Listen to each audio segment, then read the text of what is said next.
Stitch Sisters, and we're bringing you today a very exciting series of videos in association with Minerva Crafts. Yes. So we approached them a few months back and told them about our idea to make a series of videos all about fabric. It's our favourite subject. I'm sure it's one of your favourite subjects too. But an in-depth series. This is what we're looking at. In-depth at fabric. Exactly. So I'm sure you all have your favourite fabrics to work with, and we do too. Yes. But there are so many other fabrics out there, and I think that as home sewers, we are guilty of kind of sticking to our comfort zones quite often and not reaching outside of that. And it's just a shame because there are so many fantastic, lovely fabrics out there. And just because you don't know what they are doesn't mean they can't be used in a pattern. So yes. It's when you look at the back of a pattern and it says there's about 15 different fabrics, but you recognise 3 of them. You're likely to buy one of the 3 that you recognise, and hopefully these videos will help expand your knowledge so that you know exactly what all of them mean and what's right for your project. Yes. Now, clearly, there are hundreds and hundreds and hundreds of different fabric types out there. We are not going to be able to cover them all in this series of videos. But what we thought would be for weeks. Or weeks, yes. What we thought would be most useful is if we break them down into sections. So what we're going to do is we're going to bring you a video all about cotton fabric, all about silks, all about wool, and then we've got one about knits, and we're going to do one about synthetic fabrics as well. And in those, we'll tell you a little bit about each fabric, about how they can be used, how they're made, what the composition is, and hopefully just give you a little bit more information to make you a bit more confident about choosing other fabrics. So we'd like to start off by saying a big thank you to Minerva. Yes, because wonderful. In sponsoring us, they have sent us over 60 different fabric samples. Yes. Some beautiful, beautiful silks right down to the most budget polyester fabrics, but it's important that you get to see them all. Yes. So we're very grateful that they took the time to sort through all of those. We literally went through their website and made a list, and they sent us everything that we asked for, plus a few extras. Before you get too jealous though, it was only a small strip of fabric. Yes, we just didn't a get 30 centimetre piece. We didn't get like 5 meters of each fabric, Yeah. because otherwise you would never see Rachel and I. We would just be sewing constantly. Yeah, the videos would never have got made. We would have said thanks very much, and we'd be off sewing. Bye. But it's just enough for us to be able to demonstrate for you how the fabric falls, how it feels, and for you to be able to get an idea for yourself. Yes.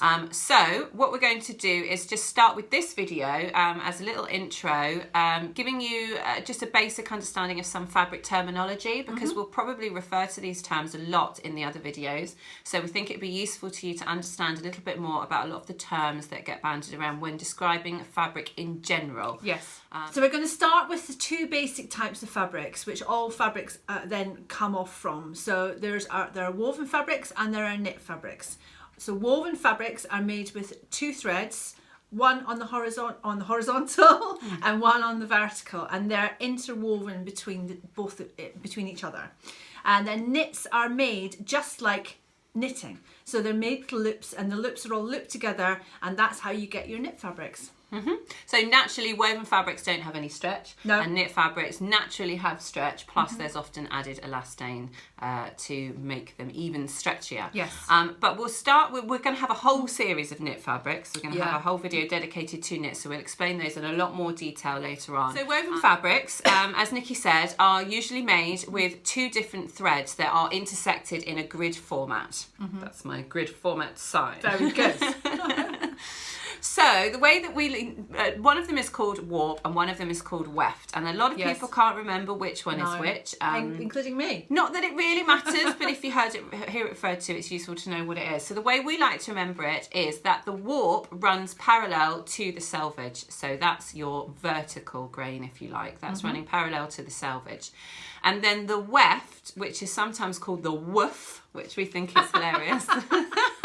The woof goes crosswise to the selvage, so that's the horizontal one that runs crosswise. So the way that we like to try and remember it is if you think of a cross dog. So it's the woof, the cross means, and it's cross. It's the cross grain. So if you imagine a cross dog, then remember that's the woof, which is the weft, and the other one is the warp. That's it, yes. The other main grain that you might hear mentioned sometimes is the bias. So the bias is the 45-degree angle, and that means that it's going diagonally up like that across the fabric, and you do get a little bit of stretch just because of the way that the threads have been woven together. So you get a tiny bit, and that's where bias binding it gets its name, because it's cut on the bias, so you've got that stretch. Yes, and bias cut garments tend to fall much nicer in softer folds and have more drape. So fabrics that are woven that don't tend to have drape naturally can be given drape by being cut on the bias. Yeah. So the other two terms that you might hear often mentioned in fabric are things called drape and body. Yes. So drape refers to how the fabric falls in soft folds and how well it hangs close to the body. And body refers to how much structure a fabric has and how much volume you can create with it. Yes. Now, a lot of people think that fabrics have either drape or body, but that's not actually true, because you can get some fabrics that have both. So they might have more of one than the other, Yes. but they have both. So you can get the fabric to fall in folds. They're maybe not as soft, but you could also pleat it very well and get some nice structure from it. We found a great diagram from Colette, which will pop up just now, so you can have a look, which is a great little cross diagram which explains where all the fabrics generally fall. Yeah, and that's referring mainly to weight, which is another misconception, which is that fabrics that are lightweight are drapey and fabrics that are heavy have body or are stiff. And that's not actually the case. There are some fabrics that are very lightweight that have lots of body, and there are other fabrics that are very heavy but have lots of drape. So what we thought we'd do is we'll show you some examples of how that works. So I've got a couple of lightweight fabrics here which I'm going to show you. This one here is a lightweight chiffon. It's just a polyester chiffon, so we'll be using this one in the synthetics video. But you can see that if I hold that upright, you can see how it falls almost in a straight line. It creates these lovely soft folds. That is what we mean by drape. So this is a lovely sheer fabric, and you can see that if I attempt to pleat this fabric like that, then those pleats are going to hang very straight and close to the body. So that is a very good example of a lightweight fabric that has drape. Yes. Now I'm going to show you this organza fabric. Okay, so very similar. Organza is a sheer fabric, often used as an overlay. It's also another synthetic organza, so we'll be covering that one in our synthetics video. Yes. But you can see how much volume is in that. So you could create, and it's often used to create interesting ruffles or rosettes and things on garments. Sleeves, massive big, sleeves. Poofy sleeves. But also you can see that if I was to do the same thing with this fabric, it's very flimsy, and attempt to pleat it, then you can see how much that's not falling in soft folds at all. No. That's got loads of volume. So it'd be great if you wanted to create a big poofy skirt. Yes. But not if you were trying to create a nice luxe evening gown that was very close to the body. Yes. So that's a good example of two different lightweight fabrics, both as light as each other, but have very, very different properties in terms of drapes and body. And I've got the heavyweight fabrics. So we're going to start with, I'm going to start with the heavy. So this is 14-ounce denim. Which is beautiful quality, and it's very heavy. You can see it's just basically like a sheet. It's not doing anything. It's just really stiff. I can hold it up in the middle so that you can see it has absolutely no drape. It's just hanging like a big brick.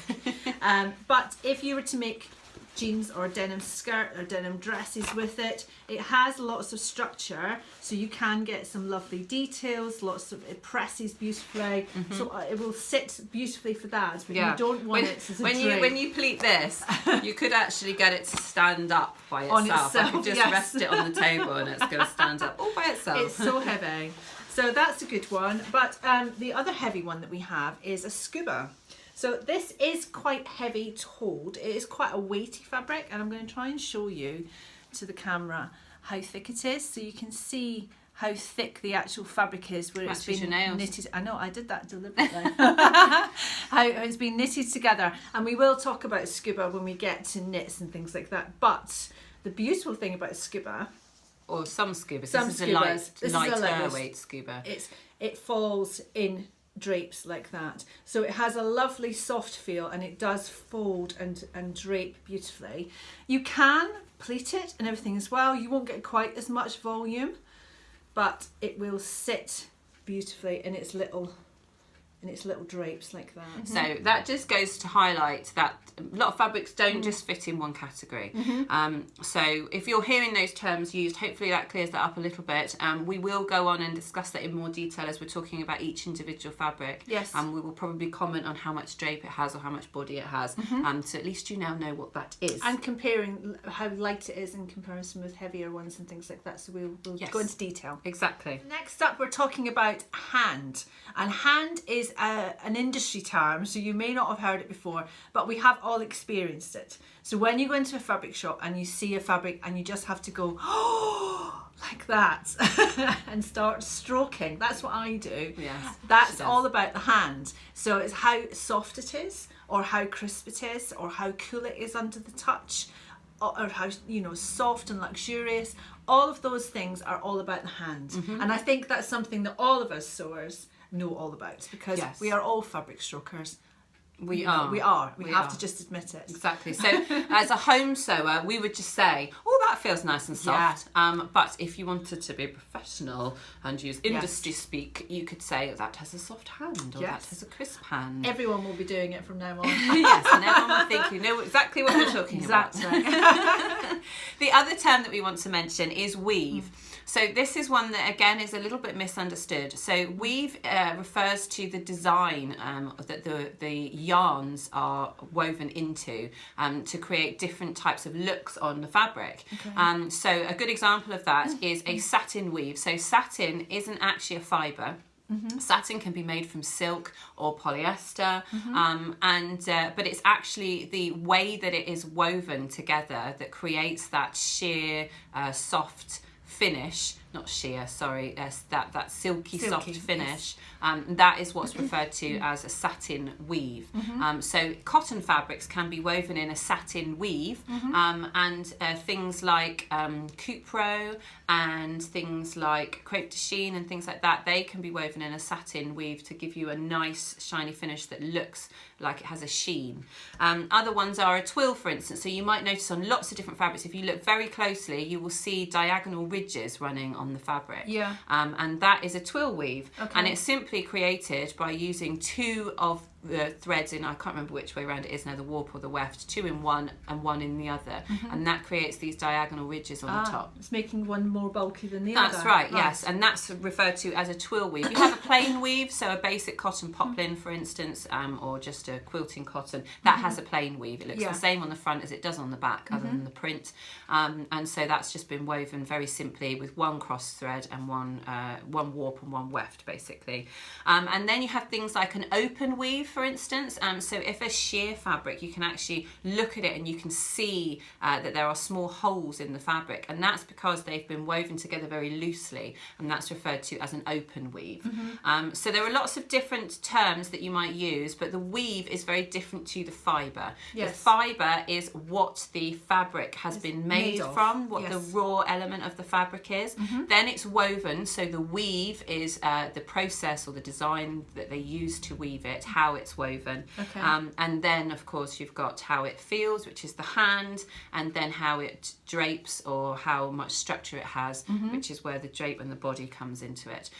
So we hope that that's explained a few terms for you. Hopefully. We're now going to film the other videos, bringing you each of the categories in a lot of detail. We would love to get your comments as we go along with this. So if there's anything else, any other fabric terminology, just general fabric terms that you've heard that you don't understand, or if you'd like us to explain anything else, then please do comment below. Absolutely. And make sure you go on and watch our next videos. Cotton is coming up next, and we hope you enjoy it. We'll see you in a minute. Be back soon. Bye.